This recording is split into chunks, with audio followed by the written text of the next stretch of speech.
Good evening. I just want to say that we're, on behalf of the organization, we're extremely excited with what transpired here. Mike McGlinchey is a guy that we've been excited about for some time.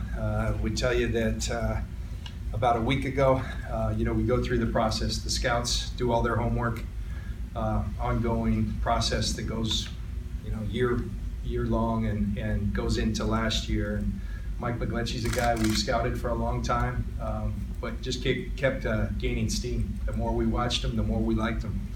And I would tell you that throughout this process, we get the scouts. I explained the process the other day. The scouts come in, the coaches come in, and every time Kyle and I kept watching him, he just kept getting better. And you go into the makeup of the kid, one of the smartest players in the draft, off the charts in terms of his presence.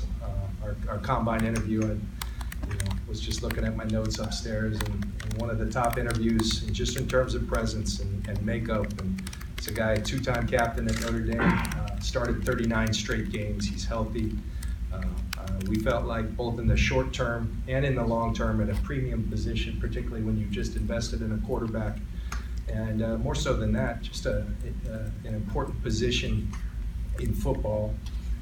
And you couple that with take the position. Who are the players that excite you most? This was a guy, and last week we decided that if he's there at 9, he's the guy we're taking.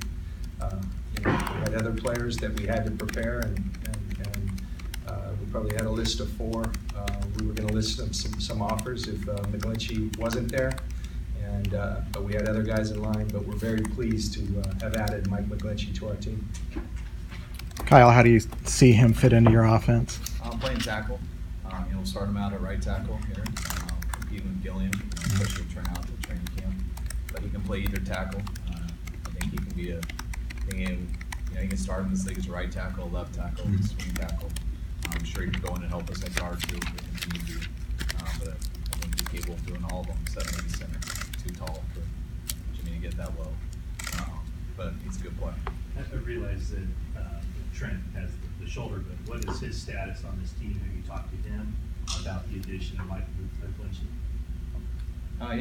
He's going to be healthy in training camp. I have not spoken with him. And his status is on this team is that he's on our team. I'm glad we have some competition. It's a very good competition. I'm glad we were able to sign Gillian back too to add some. When Trent gets back here in training camp, I think it's going to be a heck of a battle. And I think it's going to be a very good problem for the 49ers to have. So there's no thought about trying to move him at this point? I think the reality, you look at our tackle situation, you have Trent, whose contract's up after this year. You have Joe Staley, who, in 2 seasons, his contract's up. And we believe both in the short term and long term that this was a wise decision. So,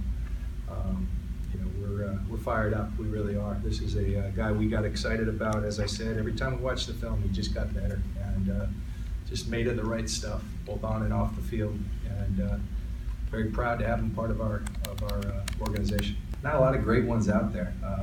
God didn't create a bunch of great offensive tackles out there. They're limited. We think we found a guy who has an opportunity to be that. And when you combine his skill on the field, we talk a lot about guys who represent what it takes to win games, to win championships. We feel like he's got a lot of that in him, both on and off the field in terms of the way he plays.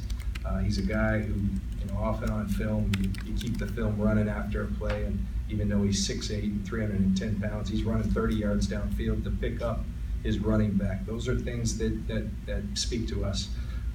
He consistently does his job over and over.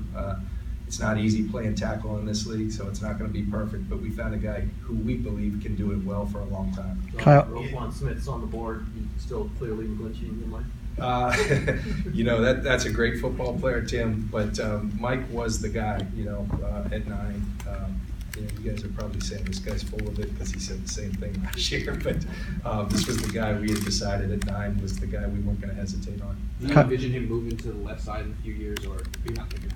I think we're just thinking for the now, like Kyle said, we're lining up at right tackle right now. It's great, though, that, a lot of times you're making projections. This is a guy we've seen play right tackle, we've seen play left tackle, and so the film is out there, and so we feel good about him at both spots. Kyle, what struck? This guy really, John, you said this guy really impressed you in the interview. What impressed you? Yeah, Kyle and I, just as a general philosophy, you don't want to put too much stock in that because it's 15 minutes.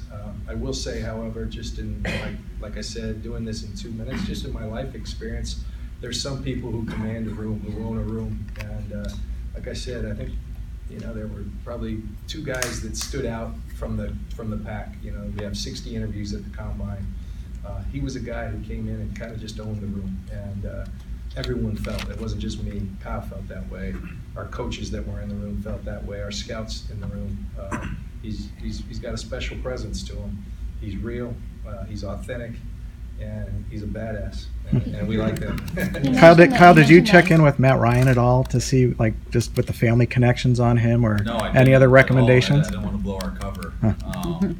And we hadn't talked to Mike since the combine, and I definitely would have checked in with Matt if we were worried about something, but we felt very good about the guy.